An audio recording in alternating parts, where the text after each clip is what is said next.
What's happening? A very good night to all of you. Thanks for joining me as always. It is very much appreciated. Big time night. Big time night for the Celtics as they move on to the Eastern Conference Finals. Now, before I get into all the great that happened tonight in this game, let me first start here. I understand. I understand that this team can be frustrating. I understand that this team at times can be infuriating. I totally understand that they were playing against the Cleveland Cavaliers team without Donovan Mitchell and Jared Allen and Karis LeVert, but it doesn't matter. What matters the most right now in this moment is the fact that they took care of business. It wasn't pretty all the time.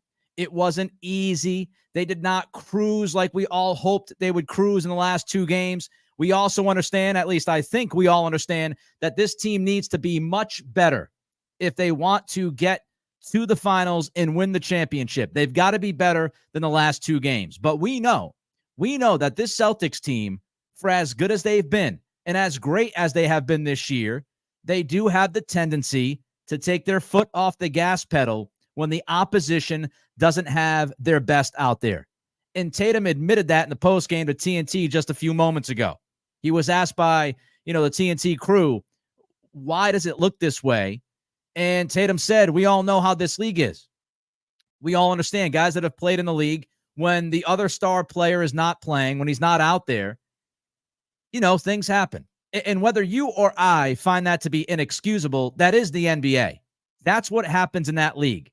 Guys take things for granted. They play with their food. I go back to Giannis Antetokounmpo a few years ago when he had a post-game interview on their way to winning the NBA championship. And he was asked, how they came out and the energy they had. And Giannis said, we didn't play with our food. Giannis knows that term. All of the NBA knows that term. And it's because that's the nature of the game and the nature of players. Whether you like it or I like it, that doesn't matter. That's the reality. The reality is also this. The Celtics are now getting to their sixth Eastern Conference Finals in the past 8 years. They have been here before, folks, as we know. But for the sixth time in 8 years. And before we focus on Banner 18 and before we break down the details of this game, and we got to talk about Al Horford, my freaking goodness, 37 going on 27 tonight. What a game from that guy. Before we get into that, though, I just want to acknowledge getting to the Eastern Conference Finals 6 out of the last 8 years is not easy. And you think about how much change has happened. It's been crazy. The amount of change, right? You went through Kyrie and Gordon Hayward. You went through the Kemba Walker years. Then you got the Tatum and Brown truly leading this basketball team years. Just constant turnover now with Porzingis and Holiday coming in. But with all of that turnover, they've consistently contended. They've consistently made it to the Eastern Conference Finals. And of course, back in 2022, they made it to the finals. And there is something to be said about that consistency, that level of consistency of always being in the chase. And that means something. It is significant. It's not the ultimate goal. And all of us will be disappointed if they don't get to that ultimate goal this year. But I do think as everything goes fast and we're always looking for what's next, we should stop in this moment for at least for a couple of seconds and say 6 out of 8 years, Eastern Conference Finals, that's not too bad. That is some really good stuff from this organization. And it starts from the very top with Wyc Grousbeck, willing to spend money, to Danny Ainge, helping build this team, to Brad Stevens and what he's done since he took over for Ainge. So far, so good. Mission accomplished. Not the prettiest basketball at all times, but they are 8-2 in this postseason. If you walked into this postseason, I think many of us said the Celtics should win at least the first couple of rounds in 5 games, most 6 games. And that's precisely what they've done. They had a stinker in game 2 against Miami, came back, closed it out in 5. They had a stinker in game 2 against Cleveland, came back, closed it out in 5. 8-2 is impressive. Even if it was clunky for stretches, going 8-2 in the postseason to start this run is pretty much the most you can ask for. Yeah, you could have got back-to-back sweeps, but 8-2, I'll take it. And the best thing about tonight's game is they closed out strong.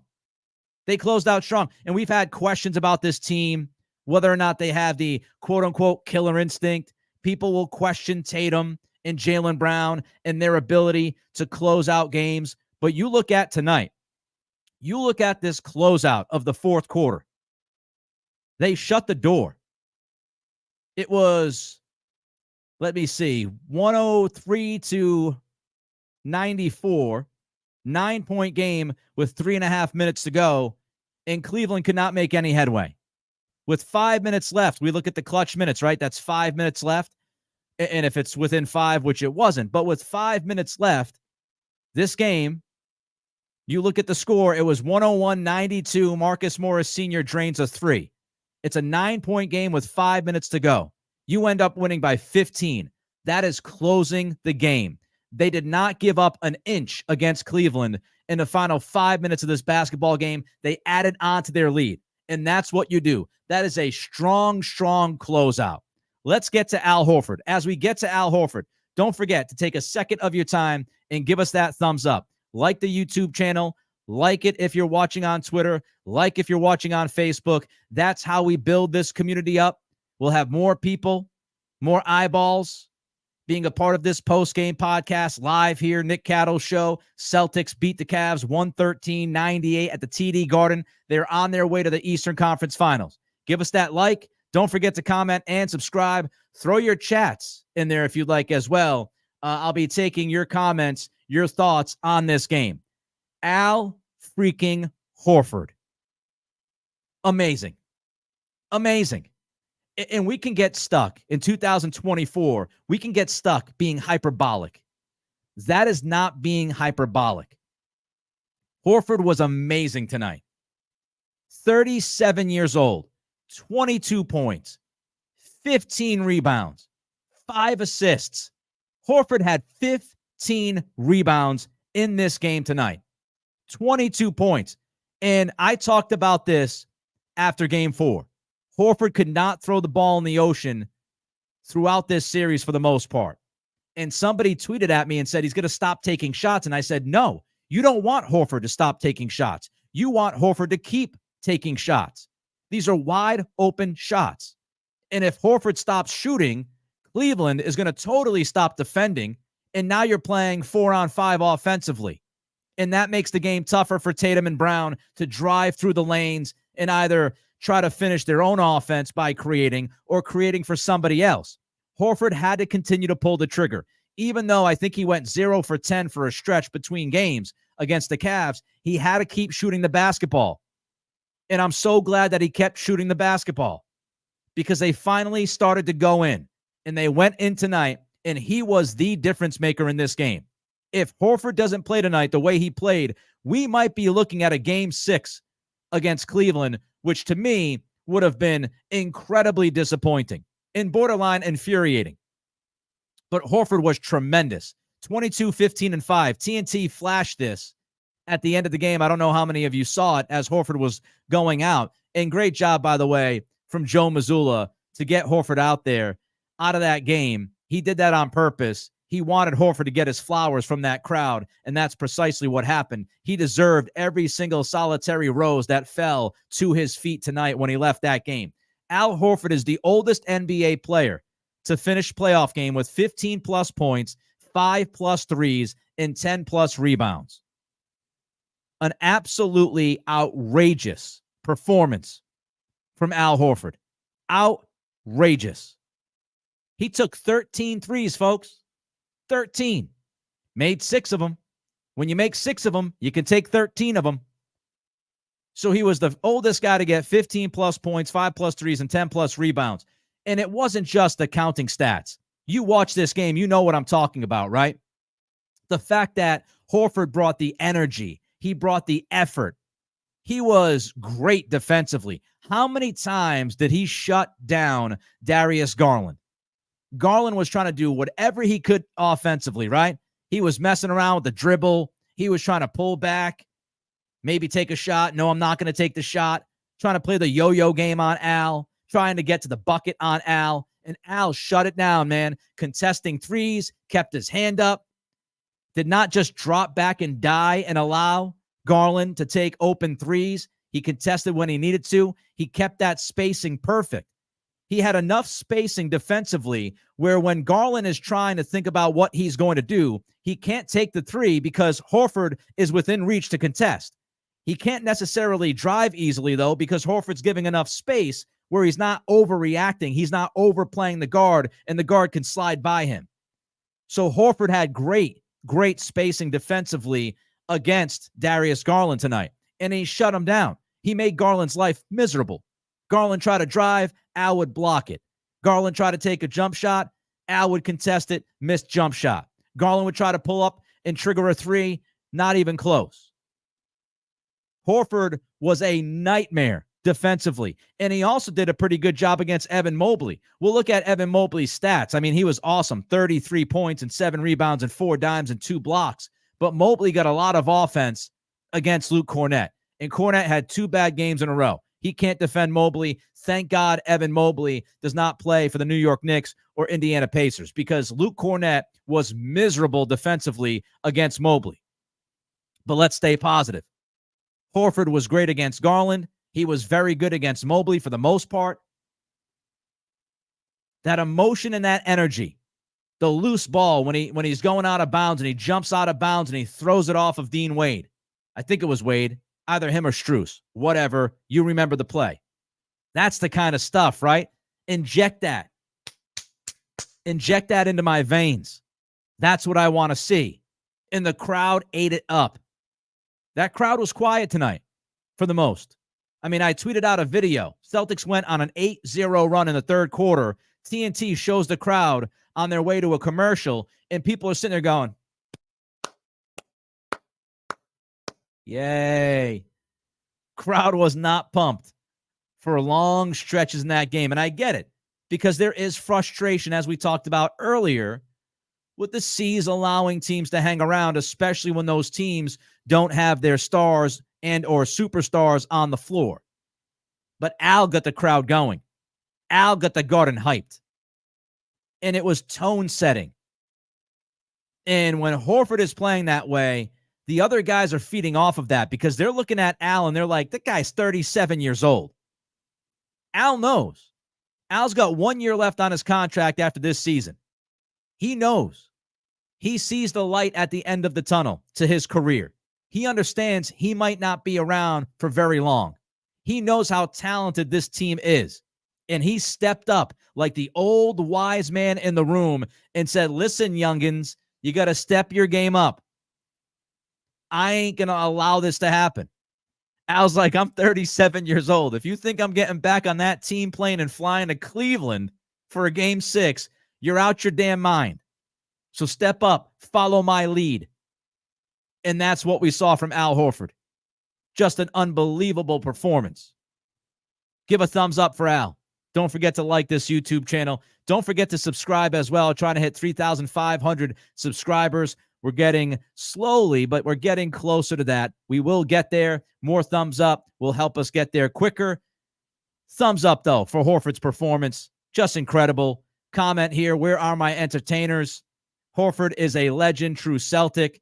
The man he just works his ass off. It's all he does. Offensively, defensively. Sometimes the results aren't there. But that man, he's going to give it. He's going to give it what he's got. No doubt about that. Bleep Happens says, unbelievable Al tonight. No doubt about it. Amy says, so glad I don't need to double screen on Friday night. You're not kidding.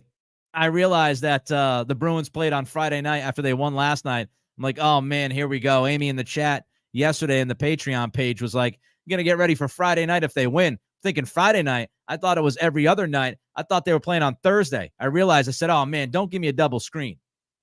Al Horford tonight, 35 minutes. He played 40-plus minutes in Game 4. He comes back with 35 minutes and looks fresh as a daisy. I don't know what Al Horford's doing, okay? He's obviously taking care of his body. But we should all follow the Al Horford plan.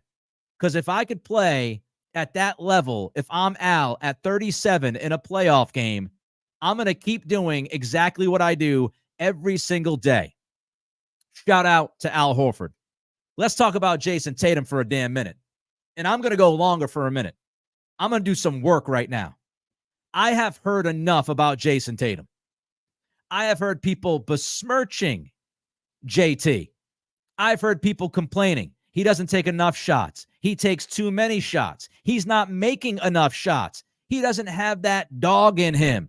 He's not loud enough. He's not angry enough. He doesn't care enough. Jayson Tatum has been really good in this postseason. Do not get it twisted. Tatum is a top 5 to 8 player in the NBA.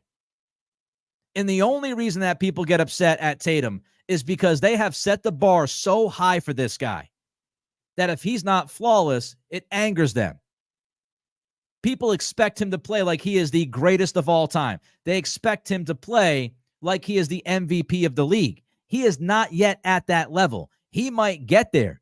He might get there, and he might get there soon. But if you're watching Tatum in this postseason and you are unhappy with how he's playing, you would be unhappy with 99.8% of the league. Go back and watch the final 6 or 7 minutes of this game, because this is not going to get talked about enough.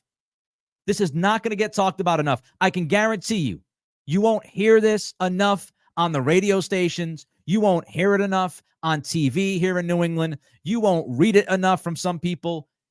Here is the truth. You go back and you watch the final 6 or 7 minutes of this game, and you watch Jayson Tatum. He had the one ugly turnover, the one drive, bounce pass behind him, no look, silliness, awful decision, awful pass, one mistake. Go back and watch the final 6 or 7 minutes. Watch Jayson Tatum defend. Watch Tatum defend Evan Mobley. Watch him defend on screens.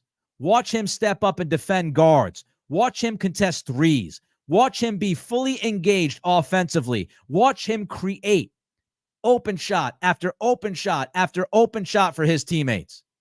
Go back and watch the last 6 or 7 minutes of this basketball game tonight. Do yourself a favor. And I want everybody who forgets that Jayson Tatum absolutely decimated Milwaukee back in 2022 in Milwaukee to bring it back, that series, for a Game 7 in Boston.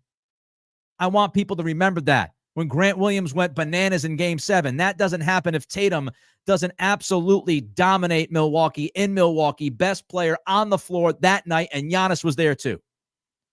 I want you to remember Game 7 last year against the Philadelphia 76ers, when people were questioning Tatum. He doesn't have it. He's not a closer. He's not tough enough. He doesn't come up in big moments. And all he does is rip the heart. He reaches into the chest of the Philadelphia 76ers. He rips out their heart, and he laughs, and he throws it on the floor, and he stomps on it.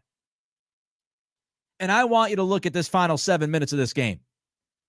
And I want you to look at that final 7 minutes and tell me that Tatum does not have the spirit, doesn't have the emotion, and doesn't have the game to close a playoff series out. And I would call you a liar. Now, does he do it every single series? No. But not a lot of people do. Again, we're talking about the 1%, if not the less than 1%. Jayson Tatum in the clutch minutes of this game could not have played better. Outside, again, of the stupid turnover, he could not have played better in the final 6 or 7 minutes of this game. He knocked down a big three that brought the lead up to 14. Again, he created multiple wide open threes. He was awesome. Awesome. Tatum finished. You want to know what he finished with tonight? I don't even know how many of you know what Tatum finished with tonight. Tatum finished with 25 points, 10 rebounds, and 9 assists, okay? 25, 10, and 9 in a close-out game. Keep telling me he's incapable of showing up. Keep telling me he's incapable of showing up in close-out games. Keep telling me he's incapable of showing up in big games.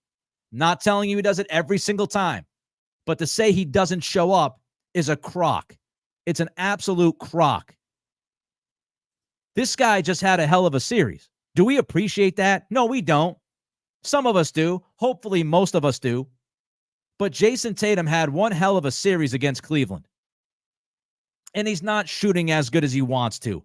Everybody sees that. Tatum has talked about it. You can't control the ball going into the hoop.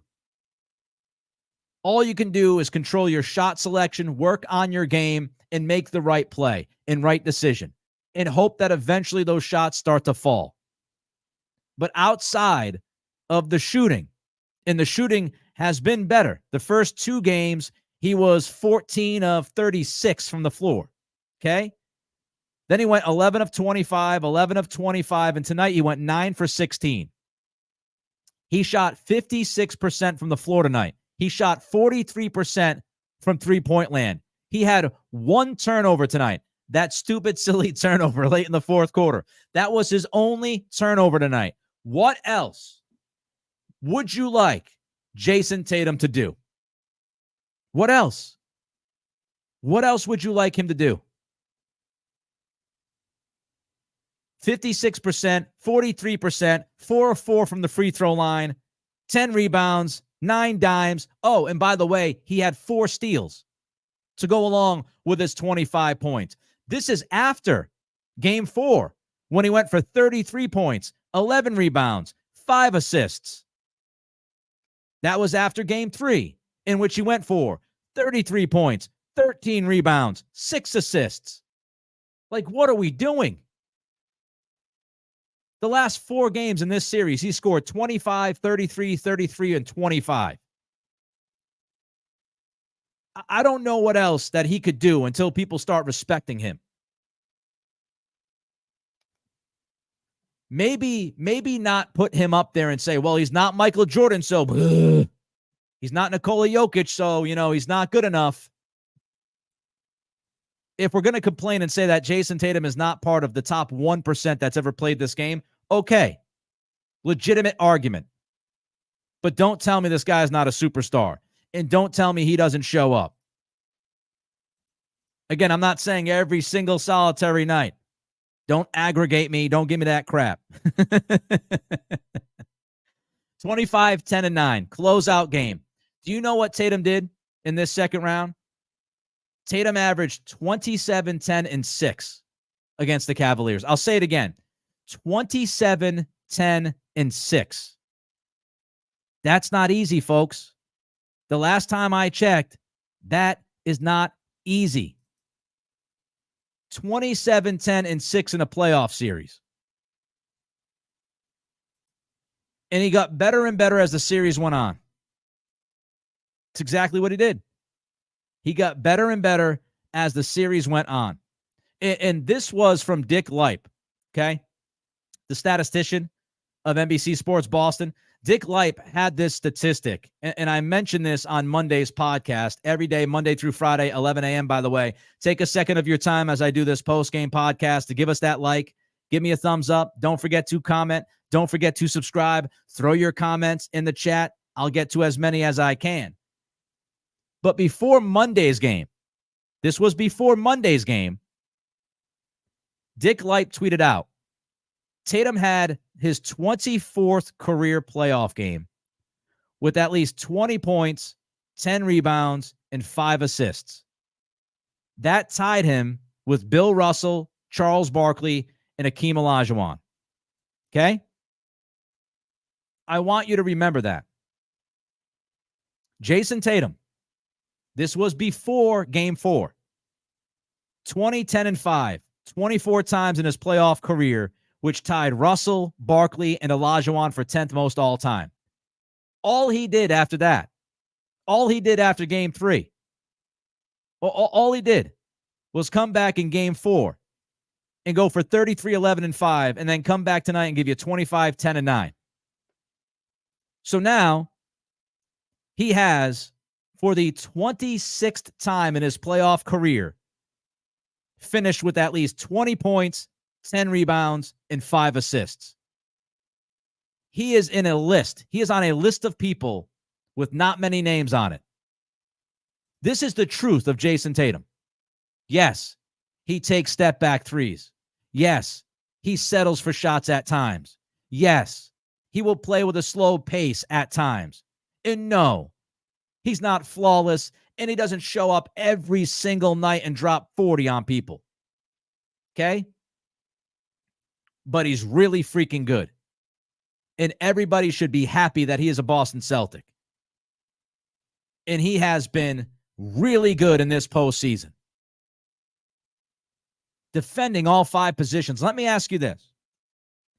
How many of these great players that we talk about, how many of these great players in the NBA guard all 5 positions? How many guys would give you 25, 10, and 9 in a closeout game while also defending Darius Garland, Max Strus, Marcus Morris, Evan Mobley? He defended all of those guys tonight, folks. He defended all of them. Defending 1 through 5 on the floor. Giving you, I wouldn't say every possession. He takes a few off. But Tatum is giving you full engagement defensively for like 90% of the game. Constantly switching. How many guys in the game right now, how many are constantly switching and constantly closing out shots and contesting shots and staying in the airspace and giving ball pressure? How many of the guys in the league? Think about it. How many of the guys in the NBA right now can give you 27, 10, and 6 for a series, which he just did? How many can go 27, 10, and 6 while defending all 5 positions, while being ridiculous on the glass and being an unbelievable creator for his teammates and himself? How many of those guys exist in the league right now? Stop and think about it. How many? Giannis is not one. Giannis can defend 1 through 5. But Giannis is not necessarily a playmaker. He creates his own offense. He's also not good from the mid-range. He's not very good from 3. I'm not telling you that Tatum's better than Giannis. I'm just telling you the versatility of Tatum. Luka doesn't play defense. Forget about it. LeBron's 1. Kevin Durant's 2. Victor Wembanyama, eventually he'll get there. He'll be 3. Jokic doesn't defend all 5 positions. Jayson Tatum is a mutant. He's a mutant. And I'm not telling you he's the best player in the league. Again, he's top 5 to 8. But what I'm telling you is there are not a lot of guys. There are not a lot of guys in the league right now that are 6'9", 6'10", can play both ends of the floor the way Tatum does.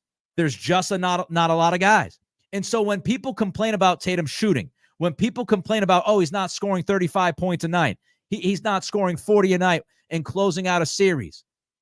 Well, we have to give credit to the fact that he's playing defense.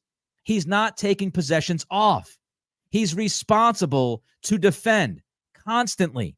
He's responsible for running the offense. They run the offense through Tatum.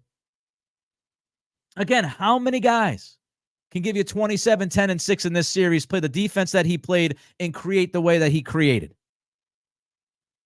Making the right play. Celtics had 32 assists tonight. 32. In Game 4, it was bad. Celtics in Game 4 had 15 assists and 14 turnovers. Not going to get the job done. Tonight, 32 assists. They had 17 assists in the first half, sharing the basketball, and it starts with Tatum. He sets the tone. They were 19 of 43 from 3. That's 44%. And what I loved about this game for the Celtics, they closed the first half strong. They went on like an 18-6 run or a 16-8 run. I think it was 18-6. They went on a big run to close the first half, and then they shut the door in the fourth quarter. And that's what you do. Yeah, they screwed around a little bit. They played with their food a little bit, but they made a statement going in at halftime, and they made a statement to finish this game. And those stretches mean something. The defense was the difference. We can talk about shooting 19 of 43 from three. And I think those have to do, a lot with each other.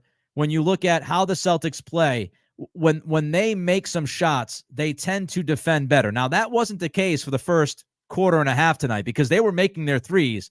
They were just lazy defensively. They were not communicating. They weren't closing out. They weren't contesting. Looked a lot like Miami game 2 when there were just so many open shots for the Cavs.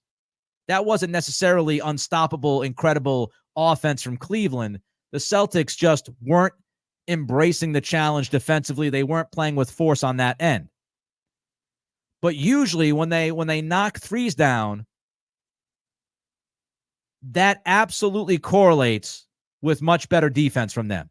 And I thought tonight, in the final 5 minutes or so of that second quarter, the Celtics had a string of 8 or 9 possessions where they were locked in, and the Cavs could not do anything about it. And then you saw that again in the fourth quarter. They locked it up again. They were on a string. They were communicating. Higher pickup points, more aggressive, defending guys on the ball. That's what they do. And when they have that going, you're all set. Ball pressure, contesting shots, communicating. If the Celtics play the defense that they are capable of playing on a consistent basis, then they're going to be fine. They're going to be absolutely fine. And you saw that tonight when they, really locked in late second quarter and locked in the fourth quarter. First 18 minutes, did not think the intensity was there. How about Marcus Morris having a freaking out-of-body experience? Shout out to that guy. I mean, that was crazy. Absolutely crazy. In the second half, the Celtics were all over him, contesting, hanging on his shooting hand, giving him absolutely no space to operate, and he was unconscious, just pew, pew, pew from three, nonstop. It was just nuts. So shout out to Marcus Morris, who was ready for this night.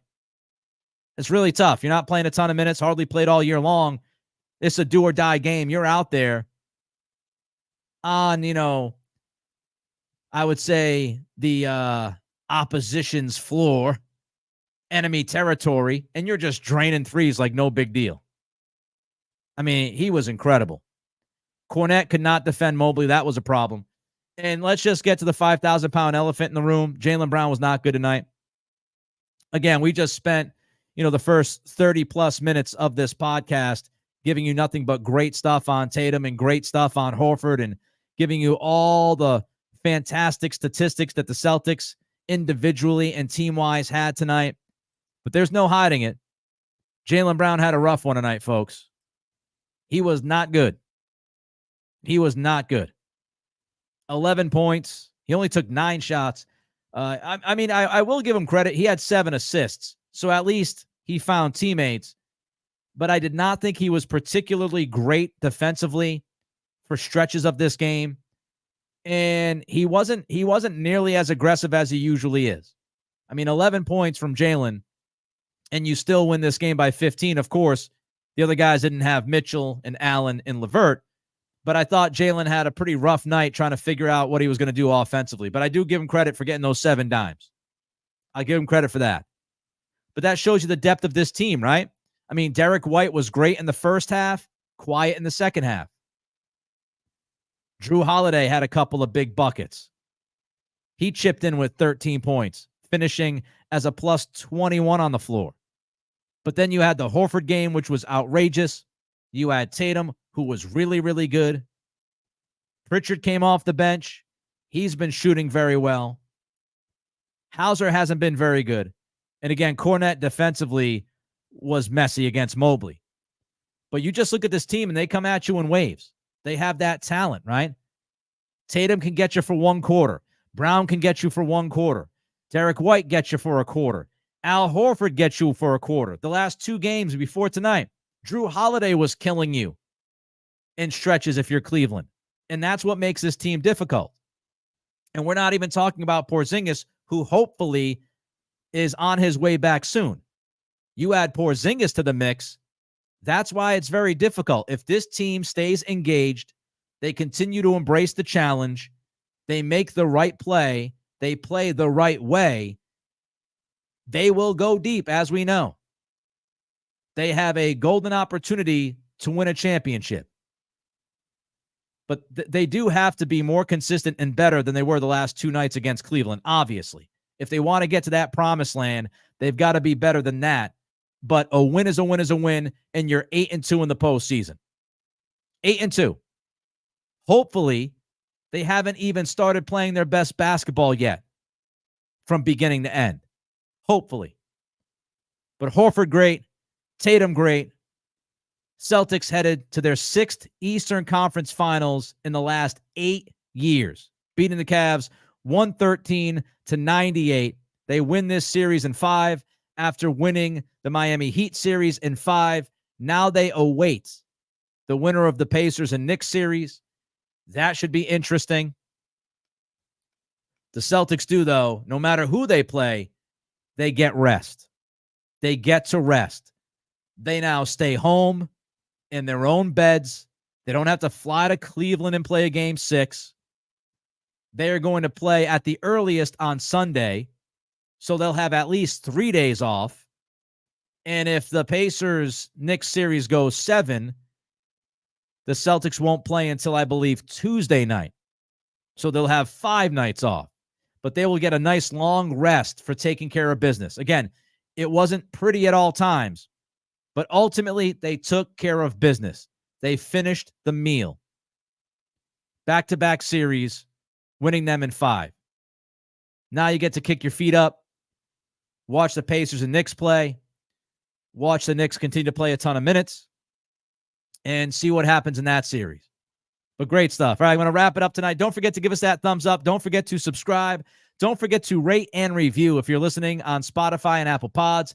I'm back tomorrow morning at 11 a.m. to take a look at the Patriots schedule that was released tonight. Here's a hint.